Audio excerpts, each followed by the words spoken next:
Is in addition to what's on the YouTube channel already. If you're just starting out with acid etching tumblers, watch Mr. Crafty Pants' videos. He's got a couple on there. One is etching metal using a Cricut, and then there's an updated one he just put on there a little while ago. But watch those first and learn how to do the printing of the vinyl, and also how to transfer it and how to use the parchment. Look at all that stuff first and learn that stuff first before watching this video. This video is kind of some tips and things that I've learned, that I've figured out by myself, that he didn't really cover. So the first thing is a stand. Now, I think in one of the videos he showed a stand that you could get from Etsy that was printed out of plastic. This probably cost you about $8 to $10. You can go to Home Depot.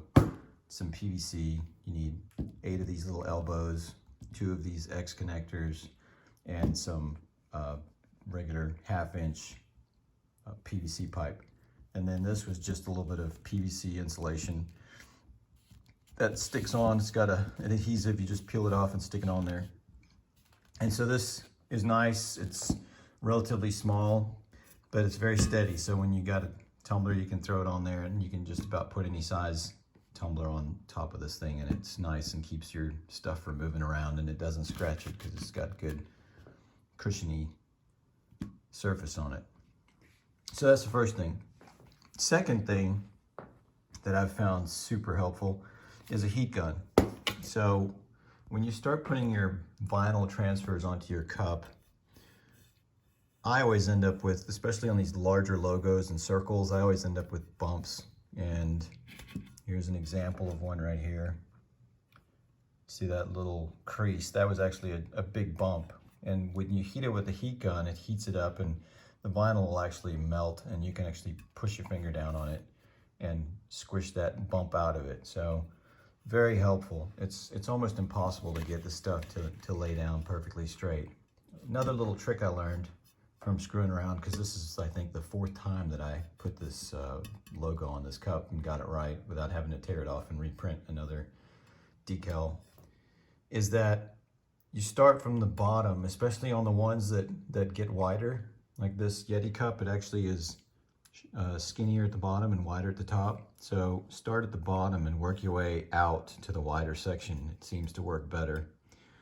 The other thing I learned was, before I put my transfer tape on it, when I still had the backing on it, I took it and laid it across the cup, taped the sides down, and then put my transfer tape over it so that the transfer tape was kind of holding it into a curve, and then pulled the backing off, which you gotta just be careful, pull the backing off and it's still on a curve, and then put your parchment paper under it, slide it up here, get into position, and then the second part is figuring out the position, right? So what you want to do is get a pencil and mark on the cup where you want the decal to go, and then you can mark the decal as well, where the center of the decal is, so you can line those 2 lines up and get it straight.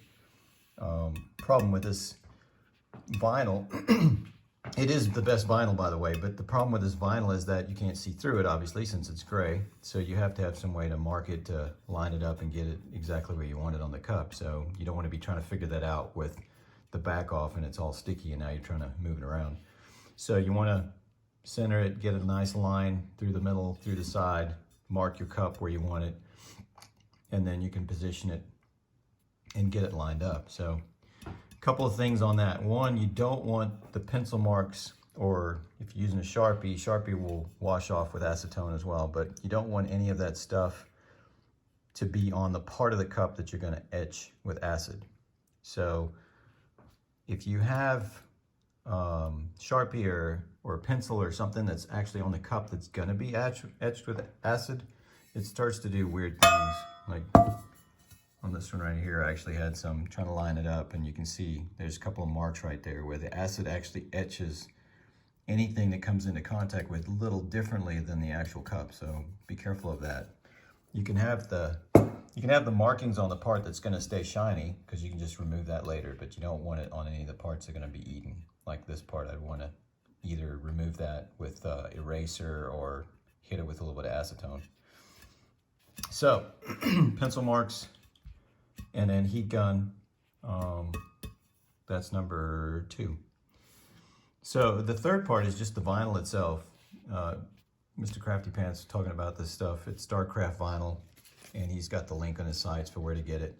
It really is good stuff. Even the Cricut stuff, I've used some of the Cricut stuff, and it just doesn't stick to the cup quite as well. If you hit it with a heat gun, it'll actually shrink.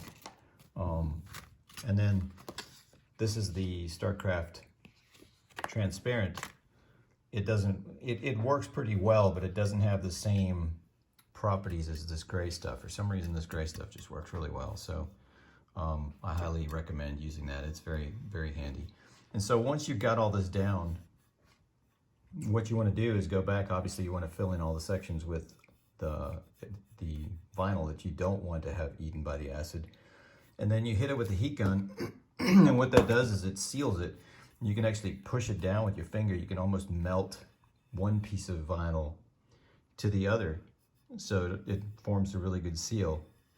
And so one of the problems I ran into with the Cricut vinyl was that if you hit it with a heat gun, I'd get problems like this right here where I didn't get a good edge, and the vinyl actually melted a little bit. So my nice circle went into this right here, and then this S right here, the edge of it melted a little bit. So when I went to acid etching it, I didn't really notice that it wasn't perfect, but when I pulled it out, I could see that, obviously the vinyl hadn't stuck to the cup very well, so I didn't get some very good edges.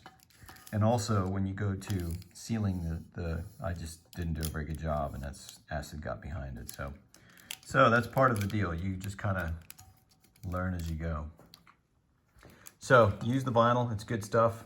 Hit it with a heat gun, make sure that it's all sealed up really well, and you'll be happy. So the last tip is basically once you're putting this stuff in acid, what happens is the acid will actually be eating the metal, and the metal that's being eaten doesn't come off of the cup. And so what a lot of people do is they use earbuds or Q-tips, and they try to help get some of the eaten acid metal off of here.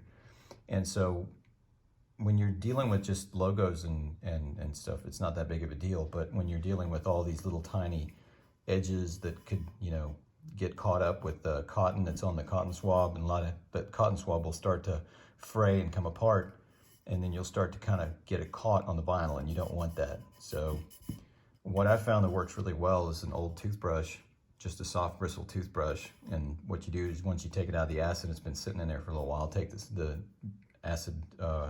toothbrush and just work it from the top to bottom real consistently, just softly. And basically what that'll do is it'll take the worn or eaten metal off of the surface and give you a consistent surface. And so it just looks a lot better once you're done. So that's my last tip. So anyway, it's fun. I enjoy messing around with this stuff. It is very time consuming, sitting and weeding a bunch of stuff and putting it on there, and it doesn't work just right, and then you get it stuck and you got to peel it all off. But it is very gratifying when you do actually get one and it comes out and it looks pretty cool. So good luck, and I hope that helps you guys. Take care.